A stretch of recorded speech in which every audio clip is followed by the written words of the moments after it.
Welcome. I'm Dr. Angela Mazza, a thyroid, endocrine, and metabolism specialist with an integrated practice in Central Florida.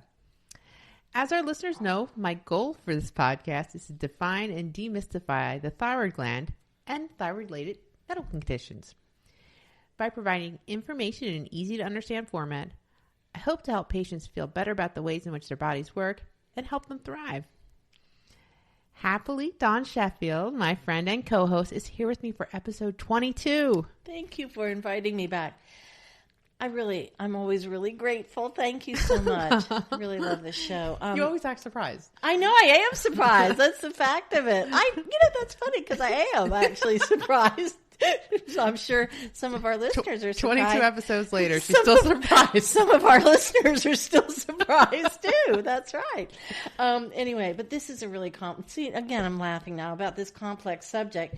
And I have some really strong feelings about it. And I bet you some of our listeners do too. I'm willing to bet. Yeah. Well, today we're going to continue discussion of trouble with your weight. Is it your thyroid or something else? Oh my. Well, we still have so much important information that we want to cover. We do, for sure. And so did we have a listener question this time? I think we did. I think we did. It's this one right here. Central Florida listeners, thank you. Again, Central Florida. I know. We rock. Wow. Here's the question. If exercise kicks up our metabolism, as you said in episode 21, why doesn't it burn off more calories and fat, more weight than it actually does? Yeah, I want to know the answer to that too. Oh. I'm sorry. I think you said that what we eat equals about 80% of a weight loss effort, and just 20% of weight loss can be obtained from exercise. All right. Well, I'm sorry if I'm repeating myself here. I say this a lot. Here goes. Muscle burns energy. So increasing lean muscle mass increases how we use energy. Exercise can help build muscle, and exercise is definitely great for metabolism, but it really comes down to nutrition, to what we put in our bodies. Well, as always, we're inspired by listener questions and comments just like that one. And I love that they're coming from Central Florida, and I want them to keep coming. But we really want to cover what you want to hear about. So we need to hear from you. And I'm going to challenge our Australian, I'm going to do it. I'm going to challenge our Australian and German friends. Please be the first to send in a question from your countries. That would be so much fun. It would just really. That would be. Oh, man. I'd be super psyched. Oh, my gosh. Me too. Me too. How to process that, if that would happen, that would be great. And now also really before we get started, a quick reminder, our listeners might enjoy our episode 12, the benefits of exercise, going back to this question actually. That's a good point, the listener question. That was one of the most meaningful episodes that we've done to me. I mean, I really got emotional about it. And it has a lot to do with this episode. So I'm just referring you back to that in case you're interested.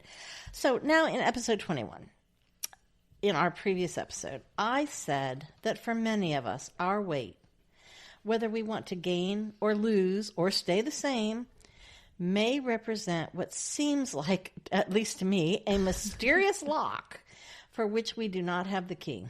Or if we do, the key is rusty and it no longer works the way it once did, and that is really frustrating. I know. And I said that every person's body is different. That's right. So we're thinking this is a good point to discuss BMI, body mass index. Can you briefly describe what BMI is and how it's determined? 'Cause I've never really understood it. Yeah, and it doesn't make a lot of sense nowadays too. So BMI is actually a calculation. It's kilograms per meter squared. So it is weight in kilograms divided by the square of height. BMI is really an outdated idea. It was originally created in the 1830s. Can you believe this? I do, actually, because that's what it feels kind of like. Antiquated. That's what it feels like to me. Yeah. And it was actually created by an astronomer, mathematician, and statistician. His name was Lambert Adolphe Jacques Quetelet. Wow. Did I say that right? You think? I'm going with it. Yeah, let's go with it. And he's not going to complain. I don't think so. But you have to remember, back in the 1830s, there weren't any computers or calculators. So this simple system made sense at the time. So BMI just simply buckets a person to a bracket based upon this calculation. And unfortunately, this formula leads to a ton of confusion today. Even in our EMR, we bucket people into BMI still, our electronic medical record. It's crazy. To start with, there's an argument that the height divides the weight by too much when people are short and by too little when they're tall. So the result is that short people think they're thinner than they really are, while tall people think they're fatter than they really are. It's crazy. That's just wrong. It doesn't make sense. No.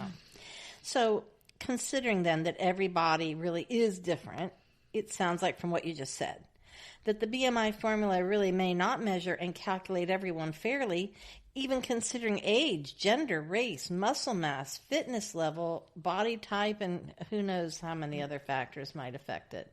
Right. One huge problem with BMI is that it doesn't distinguish between muscle and fat. Oh. So, consider a person who does absolutely no exercise. 0, 0, 0, none. If that person is around 6 feet tall and 205 pounds, the BMI would be 27. But then take a professional athlete who's the same height, but 5 or 6 pounds heavier, the BMI would be heavier. So the athlete's considered more overweight according to the BMI. But who's healthier? Keep in mind that muscle is almost 20% more dense than fat. So, does that make any sense? No. It did make sense to me before I understood it. Now it still does it right. Right. I do want to just interject really quick that I often hear people saying muscle weighs more than fat. But, a pound is a pound, whether it's feathers or marbles that you're weighing. So what they mean, I think, is referring to volume. Muscle tissue is more dense than fat, if I understand what you're saying. Yeah. So fat is not as tightly packed as muscle in any given space. So I get why it seems as if muscle would weigh more, because more muscle would fit into a bucket than fat in that same size container. Is that not? So if you had two identical containers, right? I think more muscle is going to fit into one than fat, because I don't want to say fat's fluffy. It isn't fluffy, but it's dense. Muscle, fat is. I perceive fat to be kind of looser. Yeah, it is. If you know what I mean. It is. Using those technical terms here. So, if you have same-size containers, they're going to have a different volume, but a pound always weighs a pound. True. So, anyway. You got it, yeah. Okay, thank goodness. So, in current scientific thinking, is BMI still a good way, then, to determine a patient's overall health, or now is it being relied upon less than it was in the past? Well, it's still around mainly just because it's a biometric we can measure. So, it's a way to just measure things. But we like that. I know. We let's to measure just things. Measure it and put it into brackets and put buckets it in a bucket and whatever. And you're done. But there are so many better ways to look at this than there are that are actually more accurate and just as easy. Oh, thank goodness. Good. So, for example, maybe at least combining BMI along with waist circumference is more accurate, because waist circumference is a better predictor of cardiometabolic health, or even waist to height ratio. Folks who keep their waist circumference to less than half their height are healthier in general. Or another option is measuring percentage of body fat. So, if we're looking at things to measure, so for waist circumference, all you need is a tape measure. For body fat measurement, you can use actually calipers. They're pretty cost effective. Or in more advanced scenarios, you can use dual energy X-ray absorptiometry, or DEXA scans. I'm so glad you said that. Thank goodness. Yeah. Mm-hmm. And we usually think of DEXA scans as measuring bone, right? So they can, but they can also be used to measure body fat percentage. Oh, that's good to know. So what you need to know is that someone who has a lot of abdominal fat has a higher risk of heart disease and diabetes. Someone's weight alone misses completely the mark on health. So think about it. It's the fat around our internal organs, like our heart, kidneys, liver. That's the real problem. Hip and thigh fat, not so chancy when it comes to heart health. The takeaway is that BMI does not tell the whole picture, basically. And research has also shown that just because you have a quote-unquote normal BMI does not necessarily mean that you are healthy. And conversely, just because you have an elevated BMI does not necessarily mean you are unhealthy. And keep in mind, as I said this before, patients' weight and their BMI measurement are mere fractions of the big picture. We want to look at the big picture as far as health. People of any size can be healthy or unhealthy, fit or not fit. Size alone doesn't necessarily dictate that. You know what? Speaking of size, why do you not recommend, and I think you said this in the last episode, that you don't recommend that patients weigh themselves daily? Why are you opposed to daily weighing? Well, I mean, one, I think people get fixated on. There's actually a daily fluctuation, up to several pounds, usually fluid related for one. So if you see a weight fluctuation of 5 pounds overnight, that's fluid. So, but to obsessively track these numbers daily, it can be like defeating and unnecessarily disappointing and not really correct. So I try to encourage people not to be motivated by numbers on a scale, but on how you feel, how your clothes are fitting, things like that. Yeah, clothes fitting. That's a good marker for me. So in that last episode, the previous episode, we also touched a bit on metabolism. And I thought you might have had more to add on that topic. We had some time constraints going on. Yes, well, thank you. First, as a reminder, metabolism refers to the countless enzyme reactions in our bodies that help us maintain life. So we need our metabolism. Our bodies need this energy to do everything, from moving to thinking to growing. Thousands of metabolic reactions happen at the same time, all the time, all regulated to keep our cells healthy and working. It's really quite miraculous. It's pretty cool. And I think that might have been the first time I understood really quite exactly what metabolism was, because it's a word we all use. Yeah, just toss it around like, I got metabolism. Yeah. But do we really know what that means? Not really. So also in episode 21, you said that our bodies store fat. How does that work? Okay, this is going to be an ultra simplified term. Thank goodness. Yes, please. Please do. Because it's very complex. So after a meal, our fat itself is put into like storage mode. When our calorie consumption is in balance, we maintain a healthy supply of fat that's available when we need it. This energy reserve, or extra energy reserve rather, helps us survive longer periods of fasting. Think back to survival again, like when food is scarce or when we don't have a chance to eat. Fat stores are especially important during illness. That's where our body goes to. They nourish our cells and provide the immune system with energy to fight off infections when we're too sick to eat. However, when we routinely eat more calories than our body needs, our bodies get out of balance. So fat stores can build up, and that leads to obesity and health-related problems. And other factors can greatly impact our weight too, including various hormones other than the thyroid hormones that we normally think of. Yes. And as I mentioned in our previous show, in addition to thyroid hormones, our bodies depend upon the balance of other hormones too to maintain a healthy weight. Our sex hormones play an important role, for example. So many people notice challenges with weight gain in perimenopause and menopause. And that can be related to changes in hormones like estrogen and progesterone. And men too can develop challenges with weight gain as well as muscle loss associated with decline in testosterone. I would absolutely love to delve deeper into these hormonal changes in a dedicated discussion later. What do you think? Yeah, I do. And actually, I want to get that on the list. It's too much to talk about on this one. Yeah, I'm just gonna make a note about that. The note is made. A note has been made, everyone. So also our so-called stress hormone cortisol plays a significant role. And someone was just talking to me today about getting blood work, and they've just had some stressful, all good, but some changes and stressful stuff going on. And my first thought was, blood work and cortisol. Yeah. Yes. Cortisol is the body's most important hormone. We need it to live. Helps us get through stressful situations like illness or getting away from dinosaurs. Remember that conversation? I cannot forget that. We know that we were not around when dinosaurs were around. We know. We had a lot of fun, though, and I must say I want to bring in cavemen and dinosaurs to almost every episode. But yes, we understand, and that was just some embedded humor for our longtime listeners. We understand the time difference in between cavemen and dinosaurs. But my gosh, there's no better imagery for cortisol than a caveman running from a dinosaur. I'm sorry. Yeah, it's really good, but I still enjoy it privately. I'm going to enjoy it. But all kidding aside, when our bodies are under stress for long periods of time, it is no good. People always think someone under stress usually loses weight. Maybe some do, but a lot of people don't. That's because cortisol increases insulin resistance, which in turn leads to weight gain. That really explains a lot. It really does. Yeah. That explains a lot, because there have been too many times when I thought, well, I'm surely going to lose weight now, but oh no, surprise. The joke's on you.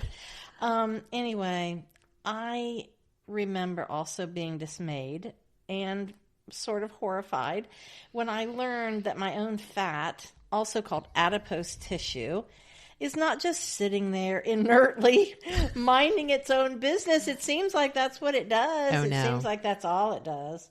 But oh no, it is actually alive. It is. It's alive and metabolically active, and it even makes its own hormones, and these can affect our weight. Oh, dear. It's so complicated. It's really complicated, but it's really an exciting area, I think, of science that we don't talk about enough. I spent most of my fellowship studying. I never heard of it before we were thinking about this episode. I had never heard that. Yeah. So wow. Our adipose tissue makes hormones. It's hormonally active. These are called adipokines. Some of these hormones are beneficial for our metabolic health. But unfortunately, the more weight we gain, there is a decrease in the beneficial adipokines. So the beneficial one's called adiponectin.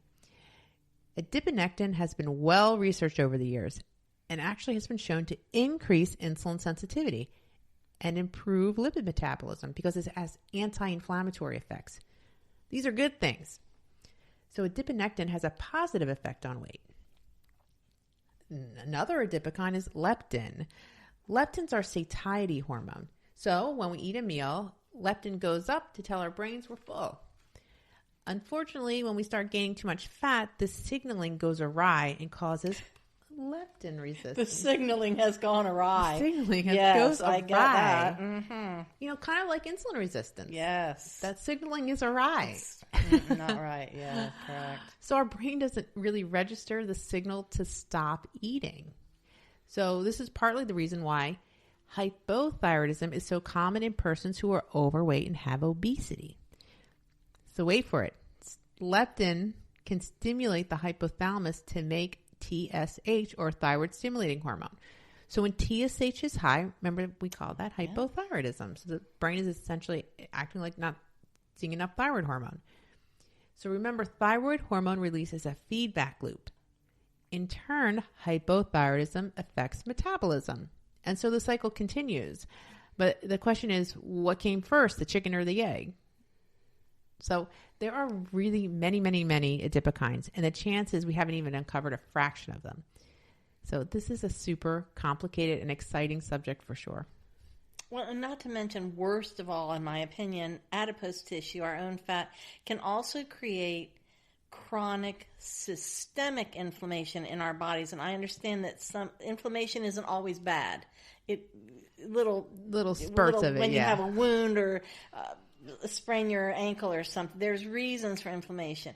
But chronic systemic inflammation is a whole different thing. Yes. Whole nother thing. Whole nother ball game. It's the root of all evil. So, I mean, when adipose tissue is out of balance, this leads to insulin resistance and in turn, inflammation. Something encouraging I've become aware of really just recently is this. In recent articles and stories on health that I've seen, I noticed that people are being described not as being obese, but rather as having obesity. Right. Having obesity. I have to repeat it because when I first saw it not too long ago, I thought, well, that's just a fluke. But now I see it everywhere. In fact, having obesity is like how other people have various medical conditions. And you even use that term in this episode. This is a really big deal to me because, emotionally, if someone says a person is obese, it feels to me like they're saying that's all the person is. Just right. obese. Just defines like we're them. just obese and nothing more. But if you say someone has obesity, that's game changing. That's entirely different. It's an entirely different mindset, and it represents a different mindset. Right.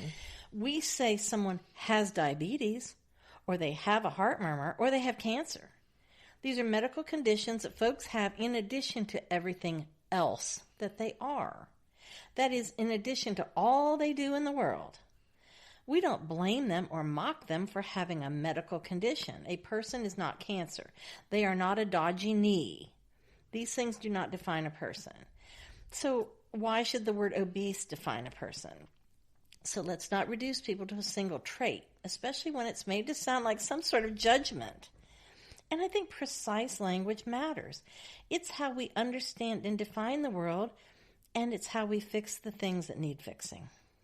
That's definitely a good point to make. And obesity and bariatric medicine is a whole field of medicine now dedicated to treating this very topic and preventing the chronic diseases that can go along with it. Well, I'm just really glad that we called attention to that in this episode. And I'm glad I thought of that because it is such a big... It's a big deal. It's a big deal, and it's a big change. And I feel like that's how changes begin, with a very small little step like that in the right direction. Yeah. So when I was a child, along this same line, I overheard some adults. And, to be honest, I don't know I can't remember who they were. But I heard some adults talking behind someone else's back. And I especially recall the tone in their voices. They were really talking snarkily about someone they thought weighed too much. Now, why they thought this was an appropriate conversation for them to have really puzzles me, and it really caught my attention. Maybe it was the first time I'd ever noticed adults doing that. I was a child. And laughing, one of these adults said something like, yeah, she always says it's because of a glandular condition. Oh, I thought that was so funny. And I think I remembered it because I did not know what that word meant, glandular. And I also knew whatever it was, they were making fun of it. It was such a strange event. And I still remember it all these years later. I heard in those adults' voices, and this is really what I remember, that they did not take glandular conditions seriously. And little did I know, I'd have metabolic conditions of my own many years later. I have not asked you about this story. We didn't pre-talk about. So I don't know if I'm kind of assuming their glandular condition is the same as metabolic conditions. I'm guessing. They weren't a bunch of doctors having a chat, So this is not something to laugh at people about. Just like we would not burst out laughing at hearing someone has liver disease. It's a good point really not make. Funny, So I feel that just seeing a person's weight, just seeing it, is a missed opportunity to actually help in a meaningful way. If that's all you see, is my point. That's just their weight. Yeah, that makes a lot of sense. And not being listened to, not having our size looked into, like a medical condition that you may or may not have, versus being looked at and commented on, might cause some people to not seek future health care. So real help is what's helpful, especially when it's offered at the right time and in the right way. And I think also when it's wanted. True. When it's that's a key. Yes. Possibly, All right. I'm off my little. I got on my little box there for a minute. I'm off now. In that regard, in our previous episode, I said something I think is worth repeating. The important thing with body weight is that the goal is health. Our goal with weight should be that we strive to be as healthy as we can be, both today and for years to come. So, listeners, thank you for sharing your time with us. I hope this discussion was helpful. Let us know. In our next episode, number 23, we have a very special guest. Yes, we do. Her name's Jennifer Holcomb, who is, amongst many other things, a thyroid patient and enthusiastic advocate for non-surgical thyroid treatment options like RFA or radiofrequency ablation. One of her goals is to educate other thyroid patients and providers on her own experience and what she's learned about maintaining thyroid health. I am so looking forward to this. Me too. She's just an awesome person. You'll love her. I wanted to do this podcast to provide life-saving education and to encourage folks to see a doctor in time to prevent or minimize damage. That's deeply fulfilling. I enjoy helping folks understand how all aspects of their lives are tied to both thyroid and overall health. As always, my goal is to help us live more fulfilling lives by taking control of our health and thus feel our best. In fact, that's why I went into endocrinology. It's a medical art that combines science with the study of our lives and all that they encompass. And as always, we hope our listeners will continue listening to Thyroid Talk with Dr. Angela Mazza. We have many more interesting episodes and guests planned. We'll build on today's foundation and cover many topics we hope you'll find meaningful. And plus, you know what? We plan to correct mistakes in our yearly review shows. But I made a mistake in episode 21 that I just feel like I have to fix right away. I know, I really lost sleep about this. It really irked me. So in that episode 21, in the recap section, I said something like, does hypothyroid cause weight loss in everyone that has it? What I meant to say was, does hyperthyroidism cause weight loss in everyone that has it? I can't believe that didn't catch my ear when I said it. In fact, when I heard it in the show, I had to go back and listen again because I still couldn't believe I said it. I just couldn't believe it. Oh my goodness, Dawn. So I'm sorry if that slip caused any confusion. It confused me there for a minute, and it caused me a lot of consternation when I heard that. So just saying I'm sorry about that. Don't know how that... It's human. okay. Don't know how it happened. Human, I guess. So... Now, to recap some of what we just covered, hopefully without any glaring errors, in this episode, but not necessarily in this order. BMI, body mass index explained. Exercise versus nutrition for weight loss. Metabolism. Hormones for weight regulation. Cortisol's role. I almost said cortisol's rule. In a way, that would be... God, there Not you go. wrong. That wouldn't really be wrong. Adipose tissue, it's alive. Having obesity, not being obese. Every time I say that about adipose tissue, I think it's a good thing. It's the spooky season right now. It's becoming, because it's a little scary. So having obesity, not being obese. What is and is not helpful. Weight goals, health. That's the weight goal. There you go. That's my goal right there. And best of all, we learned that we can impact our thyroid health. So as Dr. Mazza mentioned in our next episode, number 23, I'll be surprised if I'm invited. And she'll be surprised. I'll act surprised because I'll be surprised. In episode 23, we'll be speaking, as Dr. Mazza said, to Jennifer Holcomb about thyroid health and her own dramatic thyroid journey. And if you want to do a bit of research about Jennifer prior to our interview airing, you can find lots of valuable information by just searching her name, which we will provide in today's show notes. She has founded a nonprofit organization and hosts her own podcast, amongst many other things. And we'll ask her to tell us all the details, and that is going to be an interesting episode. Also, please watch for pre-order availability. Is that still accurate? Pre-order availability or order availability? Okay. Yeah. Pre-order availability. I should have asked you before I just started No talking. worries. Watch for pre-order availability of Dr. Mazza's book, Thyroid Talk, an integrative guide to optimal thyroid health. Plus, remember, there will be an online master course related to the book to help guide you to optimal thyroid health. So the online course will help you walk the talk to energize your life. And for more information on the book release, when that info becomes available, forward your name and email to thyroidtalk.mazza@gmail.com or Dr. Mazza's website, metaboliccenterforwellness.com. So we're finishing up the webinar to coordinate with the online masterclass. So I'm hoping the book will be released this month. Yay! Fingers crossed. Fingers crossed. The masterclass will have modules that cover topics like the diagnosis of thyroid issues, personalized treatment, gut healing, and much more, plus some bonuses.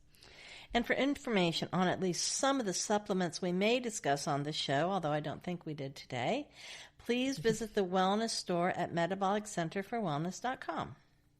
Full disclosure, I personally use and I carry supplements by Douglas Laboratories and Pure Encapsulations in both my office and at our online site. So please stay in touch. Check out my YouTube channel, the website at Metabolic Center for Wellness, as well as Facebook, Instagram, and now TikTok. I've impressed you with that, haven't I? You did. I was blown away. I don't do any dancing, so I'm just going to let that out there. Oh, all right. Oh, okay. Well, everybody, we welcome your input. Please submit your questions, comments, and show ideas. Please. To please to thyroidtalk.mazza@gmail.com. That's an email address. We may disclose your general location on air, the city or town, for example, but we will not read your name nor your address on the show. We reserve the right to edit your input as necessary.